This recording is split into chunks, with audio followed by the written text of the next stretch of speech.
سورہ بقرہ کی آیت نمبر 81 ہے، جس میں اللہ تعالیٰ فرماتے ہیں کہ آگ ان لوگوں کو بھی چھوئے گی کہ جو کہ کسی قسم کی برائی کو کرتے ہیں، پھر ان کی وہ برائی یا گناہ ان کو گھیر لیتا ہے، بس یہ آگ والے لوگ ہیں، اس میں وہ ہمیشہ کے لیے رہیں گے۔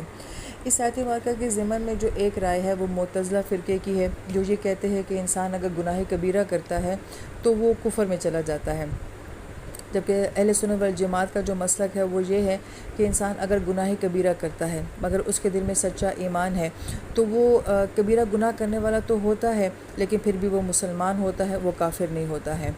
لہٰذا اس بات کے اوپر تمام علماء کرام کا اجماع ہے کہ اگر انسان کے دل میں سچا ایمان ہو اور اگر وہ کوئی گناہ کرتا ہو، چاہے وہ کتنا ہی بڑا کیوں نہ ہو، سوائے شرک کے اور کفر کے، تو وہ کافر نہیں ہوتا ہے۔ یہ تو اجماعی معاملہ ہو گیا ہے۔ لیکن بعض اہل علم جو کہتے ہیں کہ جمہور کی رائے ہی صحیح ہے، لیکن ساتھ ساتھ ایک بات اور بھی وہ ایڈ کرتے ہیں، وہ یہ کہ اس آیت مبارکہ میں جو ایک طرح کا انذار ہے اور خبردار کرنا ہے وہ یہ ہے کہ انسان بعض اوقات کوئی ایک گناہ ایسا کرتا ہے جس کو یقیناً وہ گناہ بڑا بھی ہوگا اور جس کو وہ بار بار کرتا ہے، اور اگر صحیح سمجھ کے کرتا ہے، مسلسل سمجھ کے کرتا ہے، یہاں تک کہ وہ یہ کہتا ہے کہ گناہ صحیح ہے، جو منع کیا جا رہا ہے وہ غلط ہے، پھر اگر اس کو اسلام کے بارے میں کسی قسم کا شک یا اشکال بھی ہونے شروع ہو جاتا ہے، یا شک اشکال نہ بھی ہو تو کم سے کم وہ سوال کرنے شروع ہو جاتا ہے کہ یہ حرام ہی کیوں ہے، یہ غلط ہی کیوں ہے، اس کے کرنے میں حرج ہی کیا ہے، ایسا کرنے سے کیا ہو جائے گا، وغیرہ وغیرہ جو باتیں کی جاتی ہیں، تو گویا کہ اس کا ایک بڑا گناہ جس کو وہ صحیح سمجھ کے کر رہا ہے، مسلسل کر رہا ہے، ندامت کے ساتھ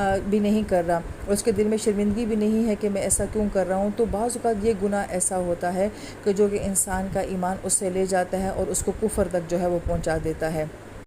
لہٰذا وہ اہل علم یہ کہتے ہیں کہ اگر ہم اس آیت مبارکہ کو محض کفر اور شرک کے ساتھ ہی سمجھیں گے تو پھر تو بہت سارے لوگوں کے اندر ایک طرح کی غفلت آ جائے گی کہ میں کفر تو نہیں کرتا، میں شرک تو نہیں کرتا، تو پھر وہ کوئی بھی بڑا گناہ کرتا ہوگا تو اس کے اندر وہ خوف نہیں پیدا ہوگا، یا اس آیت کا جو انذار جو اس کا ایک خاص انداز ہے وہ پھر ختم ہو جاتا ہے یا ماند پڑ جاتا ہے۔ لہٰذا وہ یہ کہتے ہیں کہ اس آیت مبارکہ کے اندر جو اللہ پاک ہمیں الارم کرنا چاہ رہے ہیں کہ انسان کے بعض گناہ ایسے ہوتے ہیں جو کہ انسان کو کفر تک لے جاتے ہیں، تو وہ اسی صورت میں برقرار رہے گا کہ جب ہم یہ سمجھیں کہ ایمان ہونے کے ساتھ ساتھ بھی کوئی عمل اور گناہ ایسا ہوتا ہے جو بعض اوقات انسان سے اس کا ایمان لے جاتا ہے۔ لہٰذا وہ یہ کہتے ہیں کہ ہو سکتا ہے کہ قانونی طور پر، ظاہری طور پہ وہ انسان مسلمان ہو، لوگ اس کو مسلمان سمجھتے ہوں، وہ اگر مر جائے تو اس کا جنازہ بھی پڑھا جائے، سب کچھ عام مسلمانوں کی طرح ہوگا، مگر اللہ تعالیٰ کے ہاں وہ مسلمانی شمار نہ ہوتا ہو اس گناہ کی وجہ سے، واللہ عالم۔ لیکن بہرحال جمہور کا عقیدہ ہے وہ یہی ہے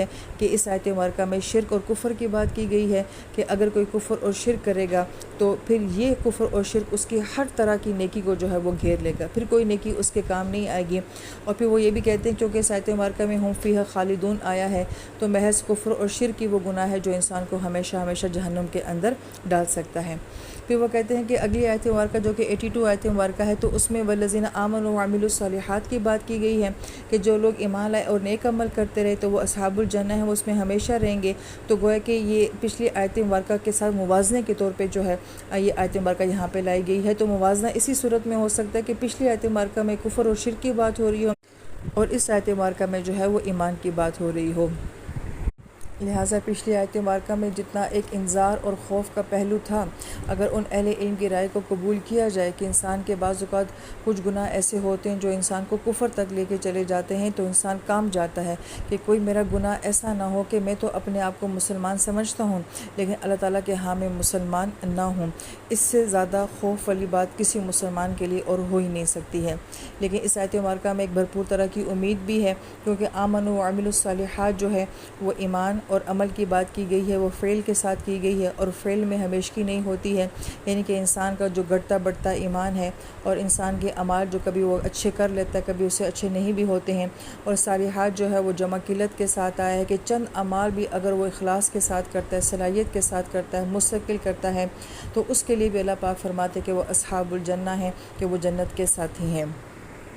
لہٰذا اللہ تعالیٰ سے دعا ہے کہ سننے والے اور سنانے والے سب کو اللہ تعالیٰ اس بات سے محفوظ رکھے کہ ہم سے کبھی کوئی ایسا گناہ نہ ہو جائے، کوئی ایسی خطا نہ ہو جائے جو ہم سے ہمارا ایمان لے جائے۔ آمین یا رب العالمین۔